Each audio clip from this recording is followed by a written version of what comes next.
The administration at Blue Valley High School has done a plethora of research on the effects of cell phones and social media use on students' academic and mental states. A variety of studies and sources have shown a very strong positive correlation between the amount of screen time a child has and his or her feelings of loneliness and depression. This research has led to Mr. Bacon's change in cell phone policy starting this semester. After looking at as much research as I've looked at in the last 6 months, I am convinced that we did the right thing. And I would not be in favor of doing something if we didn't have a compelling why. We talked to the best bike riding, tennis playing science teacher in the school, Mr. Merlenbach, who previously had a very relaxed phone policy in all of his classes. He's truly taken what Mr. Bacon has to say to heart because the effects of cell phones not only inside the classroom, but outside as well. The information that Mr. Bacon provided for us regarding social emotional well-being of students and cell phone use really struck a chord with me that the academic side of that discussion never had.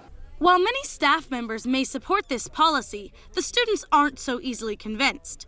Sure, there are plenty of students who just want the ability to text and snap their friends during class, but Senior Gracie Ray has a very valid point as to how this policy may stunt students' growth and preparation for the real world. One thing Mr. Bacon really emphasizes is that he wants us to have responsibility and he wants to treat us like adults.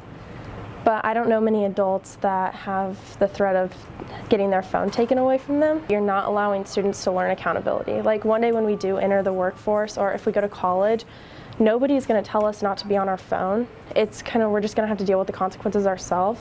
So I feel like it's better to learn those consequences now rather than later on in life. Mr. Bacon says that by allowing phones during passing period and at lunch, BV's new policy is actually more congruent with the workplace than before, as most employees are limited as to when they may use their phones.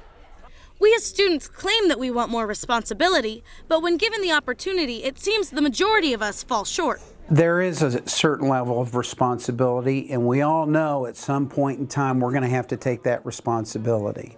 I didn't see that responsibility being taken at the level that I thought maybe it should be, and so I feel like we need to coach that.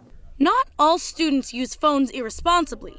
The belief behind this policy is that there are enough students who need help academically and/or emotionally that it's well worth it to implement phone restrictions. As time goes on, we will see if this policy is enforced or if it gets forgotten. With Sean Flyman, I'm Tori Ward, Tiger TV.